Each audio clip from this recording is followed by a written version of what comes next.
Welcome to my channel Hemlata the foodie kitchen में आप सभी का स्वागत है। बड़े से घर में मेरा छोटा सा आशियाना, छोटे से आशियाने मेरी छोटी सी रसोई में आज हमने बनाए हैं तिल के बिजोरे। और इसे कैसे तैयार करना है चलिए हम सभी देखते हैं। ये बिजोरे, ये आप देखिए, तिल का ये जो बिजोरा है हमारा ट्रेडिशनल होता है। जिस तरह से बड़ियां लगाते हैं उसी तरह से ये हमारा भी देश का एक खाद्य है और विशेष प्रांतों में इसे बनाया जाता है, लेकिन थोड़ा सा तरीका सबका अलग अलग होता है। इसे हमने कैसे तैयार किया है चलिए हम सभी देख। बिजोरे बनाने के लिए जो सबसे मेन सामान होता है वो होता है उड़द की वाइट वाली जो दाल हम इस्तेमाल करते हैं। और अधिकतर लोग इसी में बिजोरे बनाते हैं और बहुत ही सिंपल तरीके से बनाते हैं। पर मेरी माँ और दादी जिस तरीके से बनाती हूँ वो मेथड हम आपके साथ शेयर कर रहे हैं। तो जैसे वो उड़द दाल लेती थी, साथ में ही मूंग दाल भी लेती थी, धुली हुई मूंग दाल होती है। तो जो हमने यहाँ मात्रा ली है, आधा किलो हमारे पास उड़द की वाइट वाली दाल है जो 3 कटोरी के माप से है। तो उस 3 कटोरी अगर उड़द दाल लेते हैं तो हम उसमें 1.5 कटोरी मूंग दाल डालते हैं। ये कॉम्बिनेशन के साथ हमारी माँ और दादी तैयार करती थी। और उसमें हम मेन जो सामग्री डलती है बिजोरे में, ये जो वाइट वाली तिल होती है, इसे छिलके वाली तिल ही इसमें इस्तेमाल होती है। अगर आपके पास नहीं है तो आप नॉर्मली जो मार्केट में मिलती है वो ले सकते हैं। और साथ ही ये कद्दू के बीज जो स्पेशली बिजोरों में डाले जाते हैं, ये हमने जो साइड में सुखा कर रखे हैं। जो पेठे वाला कद्दू होता है ना, वाइट वाला, उसका जो पल्प होता है वो हमने यहाँ इस्तेमाल किया है। और ये 250 ग्राम पल्प है और इस तरह से हम निकाल लेते हैं। बीज हमने साइड में निकाल कर आपको दिखाई दिए हैं। और ये जो पानी बच जाता है इसका भी आप इस्तेमाल कर सकते हैं, इसकी रेसिपी भी हम आपको दे सकते हैं। ये जो दाल है ये भीगी हुई, आप देखिए, इसे आप सुबह अगर भिगाते हैं तो 5-6 घंटे आप अच्छे से भिगा दीजिए या फिर ओवरनाइट भिगाइए। हमने यहाँ ओवरनाइट पहले से ही भिगा कर रखी है। ये जो तिल है क्वांटिटी इसकी आधा किलो है। इसे हम धोकर के साफ करके एक साइड में रख लेंगे। अब जो हम इसमें मसाले डालेंगे वो आप देख सकते हैं। हमने यहाँ आधा किलो जो दाल ली है उड़द की, और उसमें मूंग की दाल की मात्रा के हिसाब से 700 ग्राम दाल हमारे पास है। तो इसमें हम ये लहसुन डालेंगे। 50 ग्राम हमारे पास लहसुन है। लहसुन की मात्रा आप ज्यादा कर सकते हैं क्योंकि ये जो कद्दू हम डालते हैं ये थोड़ा सा बादी होता है और लहसुन, मेथी का दाना इस बादीपन को रोकता है, तो आप वो इस्तेमाल करें। और साथ ही हमने इसमें हींग, अदरक हमें यहाँ ज्यादा मात्रा में लेना है, इसलिए 250 ग्राम अदरक इस तरह से ले लिया है। हरी मिर्च ली है, 20 से 25 हरी मिर्च ली है।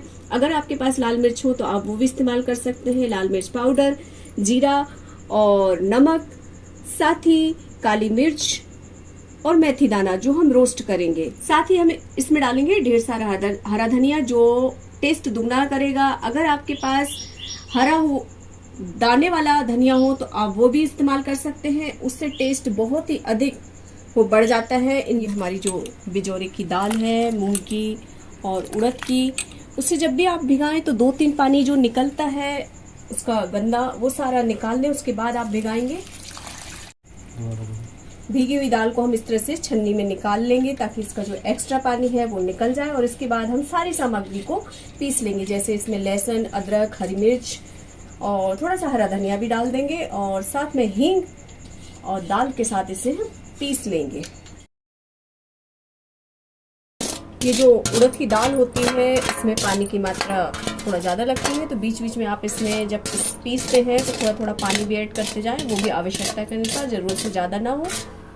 और आप सभी जानते हैं कि जो हमारी दादी नानी या हमारी माँ लोग ये दाल बड़ियाँ या बिजोरे बनाते थे तो पत्थर पर पीसते थे, उसका टेस्ट अलग ही आता था। पर आजकल हम लोग मिक्सर के भरोसे हो गए हैं और टाइम की कमी के कारण भी हम ऐसा करने लगे हैं। तो मिक्सर में अगर आप पीसते हैं तो थोड़ा थोड़ा पानी आपको लेना ही पड़ेगा।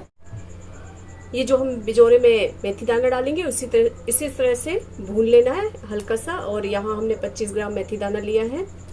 जिस जार में हमने दाल पीसी है उसी में हम ये जो मसाले हमारे पास, अदरक, लहसुन, हरा धनिया, हरी मिर्च और रोस्ट करके हमने जो मेथी दाना रखा है वो भी इसमें डाल देंगे। और हींग डाल देंगे काली मिर्च जीरे के साथ, और सारा हम पीस लेंगे।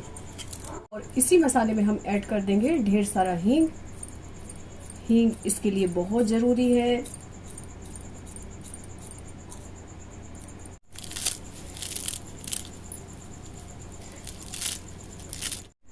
अब ये हम सब मिक्स करेंगे, तो इसके लिए हम बड़ा बर्तन लेंगे। हमने यहाँ एक परात ले ली है, उसमें डालेंगे दाल, पिसी हुई जो दाल है हमारी। इस दाल में डालेंगे हम जो कद्दू का पल्प लिया है वो इसमें ऐड कर देंगे। हमारे पास ये आधा किलो उड़द दाल और 300 ग्राम मूंग की दाल है, उसमें हमने ये जो कद्दू का पल्प लिया है वो है हमारे पास आधा किलो पल्प। और साथ ही हम इसमें मसाला ऐड कर देंगे जो हमने पीस के रखा हुआ है। ये जो तिल के बिजौरे होते हैं और जो कद्दू के बीज होते हैं ये बहुत ही हेल्दी होते हैं हमारे शरीर के लिए। आप इसे बनाइए और सर्दियों में और बारिश के मौसम में इसका भरपूर मजा लीजिए। अब हम इसमें डालेंगे कद्दू के बीज, और अगर इसकी क्वांटिटी हम देखते हैं तो ये 1 से 1.5 कटोरी के हैं हमारे पास। ये जो व्हाइट वाला कुमड़ा होता है, कद्दू होता है, आपकी तरफ इसे क्या बोलते हैं, पेठे वाला, ये ध्यान रखना है कि पेठे वाला कद्दू हमें लेना है। इसमें डालेंगे ढेर सारा हरा धनिया। अब हम इसमें डालेंगे मिर्च। मिर्च आप अपने टेस्ट के अकॉर्डिंग ले सकते हैं। हम इसमें एक बड़ा चम्मच भर के मिर्च डाल रहे हैं। इसके बाद हम इसमें डालेंगे नमक, टेस्ट के अकॉर्डिंग लेना है हमें। आपने देखा होगा कि बड़ियों में हम नमक नहीं डालते हैं, लेकिन बिजोरे में हम नमक डालेंगे। सबसे लास्ट में हम इसमें डालेंगे तिल, लेकिन अभी हम इसमें तिल नहीं डालेंगे। तिल हम उस टाइम डालेंगे जब हम बिजोरे बनाने के लिए रेडी हो जाएंगे। सबसे पहले इनको मिक्स करेंगे और 10 से 15 मिनट के लिए हमें इस दाल को छोड़ना है, ताकि इसका जो स्वाद है और जो इनके मसाले हैं वो इस दाल को अच्छे से सोख लें। इसलिए 15-20 मिनट के लिए आप इसे इस तरह से मिक्स करके छोड़ दें। ये गर्मियों का मौसम है, इसलिए 15-20 मिनट काफी होते हैं। कई बार हमने देखा है हमारे घर में हमारी दादी या माँ बनाती थी, तो इस तरह से दाल और मसालों को मिक्स करके पूरी रात छोड़ देते थे और सुबह के टाइम ये बिजौरे लगाए जाते थे। और उसका यही कारण है कि जो दाल है और जो मसाले हैं वो अच्छे से पकड़ बना लें, टेस्ट में भी और स्वाद में, जो हम अपना बिजौरों के अंदर स्वाद चाहते हैं। अब हम इसमें ऐड करेंगे तिल।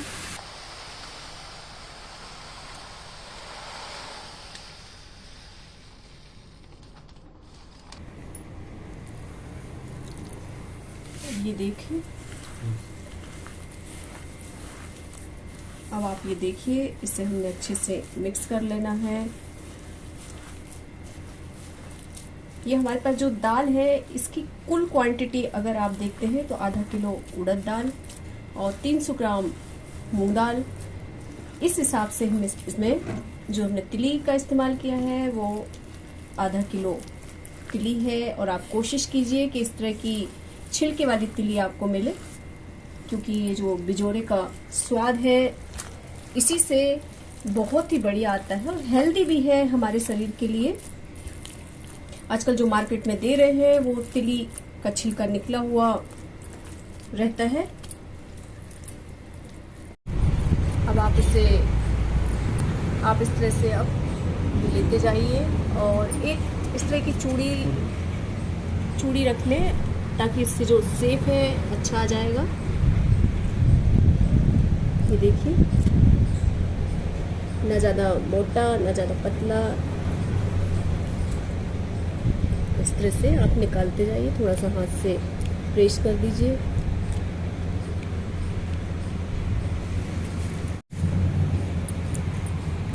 आप चाहे तो इसी आकार के भी रख सकते हैं। हम यहाँ थोड़ा सा इसे प्रेस करके थोड़ा सा बड़ा कर रहे हैं और इसी तरह से बनाकर इसे अच्छी धूप में सुखाएंगे।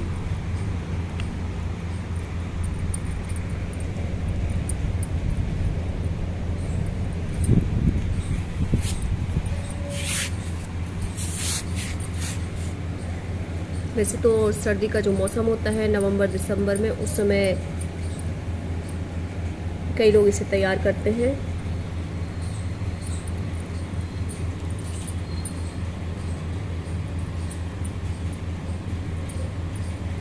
लेकिन इस मौसम में धूप अच्छी मिल जाती है और ये आसानी से सूख जाते हैं।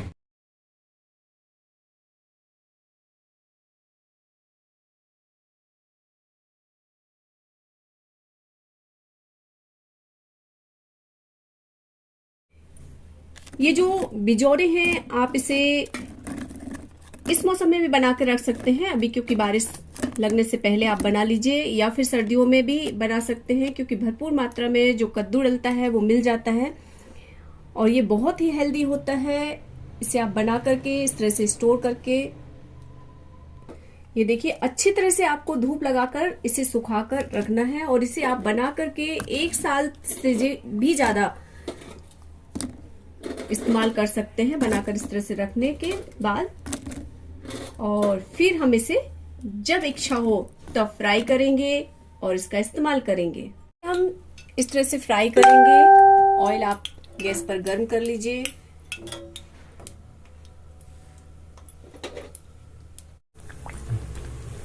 और इन बिजोड़ों को हम दोनों साइड से पलट के फ्राई कर लेंगे। ये देखिए इस तरह से इनका कलर जो है बड़ा ही प्यारा दिख रहा है, गोल्डन गोल्डन। और इसी तरह से हम इनका इस्तेमाल करते हैं। ये देखिए, तो ये जितनी आपको जरूरत है आप उतने फ्राई कीजिए और फिर इसका इस्तेमाल कीजिए।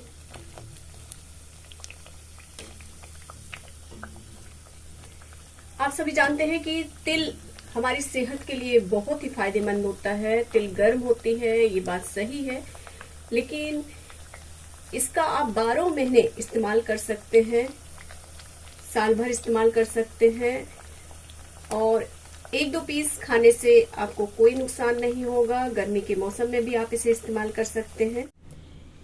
लीजिए, तैयार है हमारे बहुत ही हेल्दी, टेस्टी और चटपटे से मसालेदार ये बिजोरे, जो हमारी दादी नानी और हमारी माँ अक्सर तैयार करती थी। आज हम भी तैयार करके रख सकते हैं। इसे बनाइए, खाइए, खिलाइए, स्वस्थ रहिए और मस्त रहिए। मेरे चैनल हेमलता फूडी किचन को ज्यादा से ज्यादा लाइक शेयर कीजिए और सब्सक्राइब नहीं किया है तो प्लीज सब्सक्राइब कीजिए। जो फर्स्ट टाइम आ रहे हैं वो भी सब्सक्राइब कीजिए और कमेंट करके जरूर बताइए।